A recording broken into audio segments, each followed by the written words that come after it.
Daily beloved brethren in Christ, loving greetings to you in the perfect and faithful name of our Lord and Savior Jesus Christ. Today, October 2nd, 2025, Thursday, Holy Trinity Church Ministries presents Daily Manna.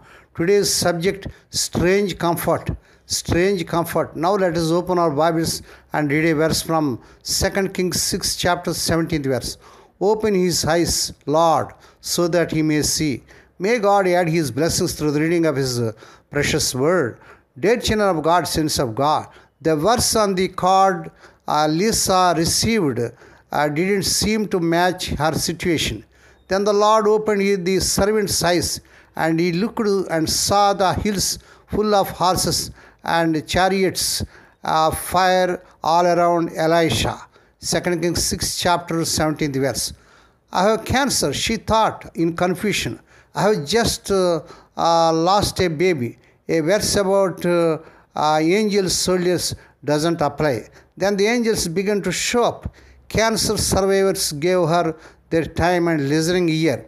Her husband got released early from an overseas military assignment.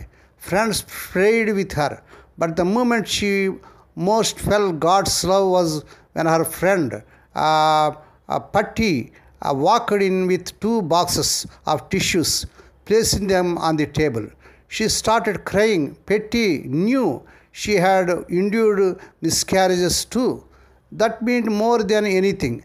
Lisa says, the card made sense now. My angel soldiers had been there all along. Praise God.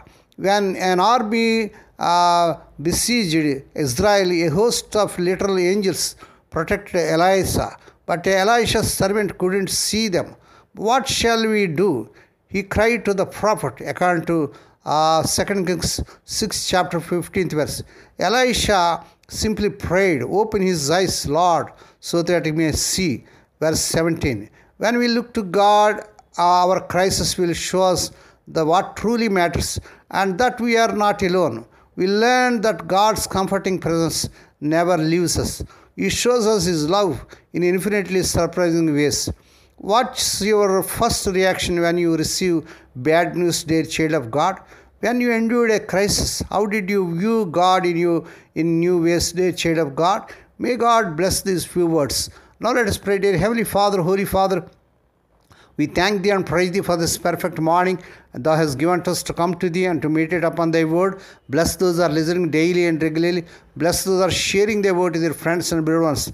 Not only to hear, help them, Lord, to walk worthy and worthy according to the word of God. Loving God, thank you for the complete reliability of your presence. Open our eyes so that we may see you in a new way today. Lord, we pray for those who are celebrating their wedding anniversaries and birthdays today. Lord, bless them and crown them, Lord, with the air of mercy, grace, and gladness.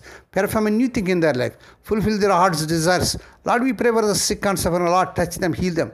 Lord, with thy stripe, thy people are healed. Nothing is impossible to you. Lord, we pray, let the childless and couple of children, in the mighty name of our Lord Jesus Christ. We ask the Lord that this week the unemployed youth may be given employment beyond their eligibility. Lord, we pray for their servants as they are serving in the vineyard. Use them mightily to win many souls. Lord, we pray for their children as they are going out and coming in throughout this day. Deliver them from all dangers and accidents. Give them safe journeys. We commit all these things into the mighty hands. We ask thee and give thee thanks in the perfect and faithful name of our Lord and Savior Jesus Christ. Amen. May the grace of our Lord Jesus Christ and the love of God and the fellowship of the Holy Spirit be with us all now and evermore. Amen.